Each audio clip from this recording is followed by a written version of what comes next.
Shadow Defence Secretary James Cartlidge is with us this morning. It's good to see you. Thanks for taking the time. Obviously, lots of politicians gathering up at Blenheim today, including the Germans and President Zelensky. Germans are saying, we're hearing, that they want to cut funding to Ukraine. What would you say if you were in that position? Well, obviously, I would hope that all of our NATO partners would continue to give as generously as possible.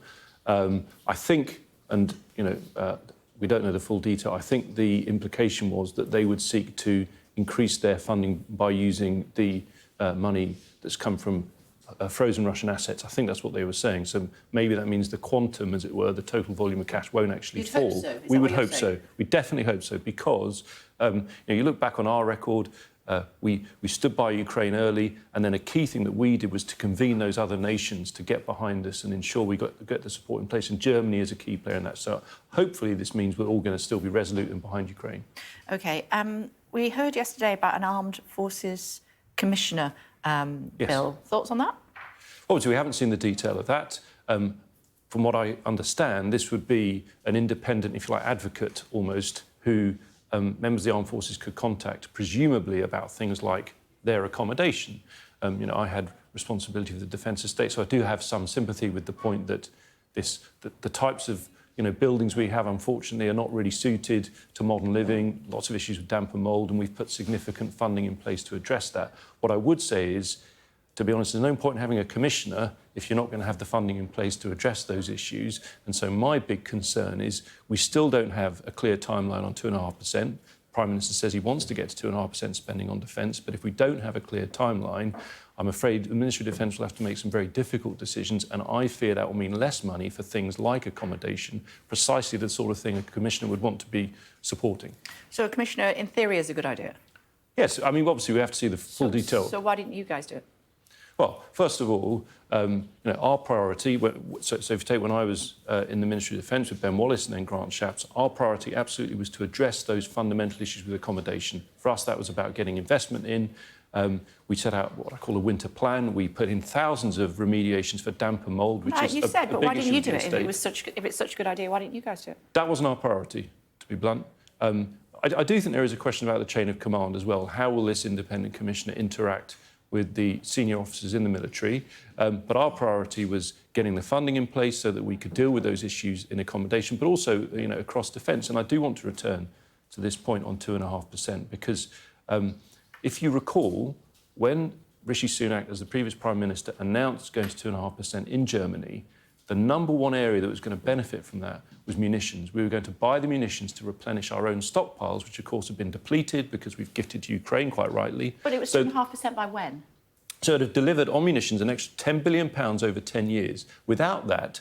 A similar timescale to what Labour is planning. They've got no timescale. What is their timescale? They haven't set one out. This Parliament. Have they said that? Yes. They haven't said a date for 2.5%. They've said by 2030. Have they? Yes. So my understanding is there is no timeline. So we don't know, for example... By the course of this Parliament is what they said. They've not said 2030, they said by the course of this Parliament, and actually this Parliament ends in 2029. But it's a question of when we find out that's the case, because they're going to hold this... you said 2030, didn't you? If you forgive me, they're going to take a year to do this review. Now, in that time, if people in the Ministry of Defence don't know when they're going to get to 2.5%, they will have to make some very difficult decisions. And the reason I mentioned the munitions point, it's absolutely essential that we replenish our stockpiles. Everyone agrees on that. The Army, Navy and Air Force, they need to have their stockpiles up to war-fighting levels because of the threat we face. And the 2.5% we put in place, because there was a clear path, would have put £10 billion extra to fund those munitions. What happens to that without that clear path? So what this government is saying is that they need to have a defence review to decide where the best place is to spend this money, but they are committed to getting to 2.5%. And we spoke to... who did we speak to yesterday? Tobias Ellwood, who, as you know, was the Defence Minister under your government, and he said that was exactly the right thing to do.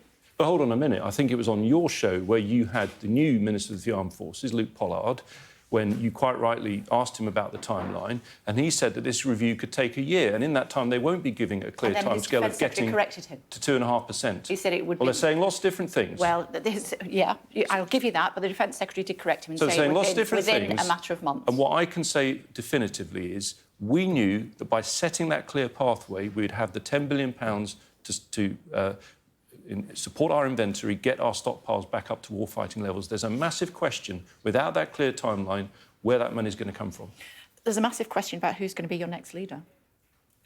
Yeah, it's a question that we will be addressing. When? Have you got a timeline? Well, actually, I'm happy to say, I mean, colleagues generally want to go long. They want to take their time over this. They feel that we can still be an effective opposition, doing our constitutional role, holding the government to account, whether on 2.5% or anything else. But we want to make the right decision. And first of all, looking at the election, analysing what went wrong, because we've had obviously... You went too early, that's what went wrong. Well, we've had a calamitous result, let's be honest, and I said it when I was last on your programme. But we need to take our time choosing the next leader because they need to be tested. We need to test what their ideas are, because what we need to get out of this is someone who can form a credible, positive alternative to Labour. And I think we should take our time over that. So at the moment, the focus is on getting the rules in place to agree that timeline. We've got the new chairman of the 22 committee in place, and now we've had the election to the party board. So we're doing all the necessary bureaucratic stuff, if you like, to ensure we can come up with that timeline. But rest assured, I'm sure later this year we'll have a new leader in place and they'll have strong support to take the fight to Labour. And in the meantime, should you have a calamitous leader who was so... It was a disastrous election, as you said, or should you be looking for an interim leader like IDS, Ian Duncan-Smith or somebody like that?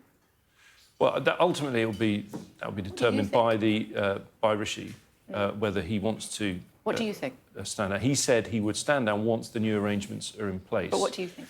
I think that's up to him. Yeah. So you're very happy, even though it was the worst result ever, you still want him to be in charge for as long as he wants to. As you quite rightly said, the big question is about getting a new leader in place, because it's not just... Of course. There's nothing wrong with consensus, is there? There's nothing wrong with consensus. But the thing is, we get a new leader in place, but it's ultimately about what they stand for. The big debates are about... And we need to have debates. We need, as a party, what are our priorities going to be? Because I think we need to have a broad appeal. You don't want to have a knock on a door and someone's of a certain age and they're likely not to be voting Conservative. We've got to have that broader appeal. So we want a candidate who can have broad appeal, but also, stand up for those Conservative principles which we can all get behind. So that is a big deal. That's why we're going to take time over it, looking at what happened in the election, and then, supporting a new leader and getting them in place. OK, so timeline? We don't have a specific timeline yet. I personally suspect there'll be a lot happening in the autumn. Conference hopefully will play a key role.